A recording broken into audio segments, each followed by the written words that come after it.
তো আসসালামু আলাইকুম। সবার জন্য একটা শর্ট ভিডিও করতেছি। তো মাশাআল্লাহ আমার মুরগি বাচ্চাগুলো মাশাআল্লাহ সুন্দর আর চঞ্চল আছে। তো সবাই মাশাআল্লাহ বলবেন আর সবাই দোয়া করবেন যাতে সফল হইতে পারি এই মুরগি দিয়া।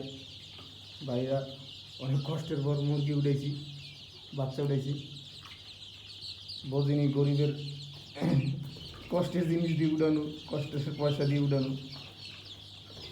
তাই সবাই মাশাআল্লাহকে দেখবেন আর ভিডিওটা লাইক সাবস্ক্রাইব করে পাশে থাকবেন।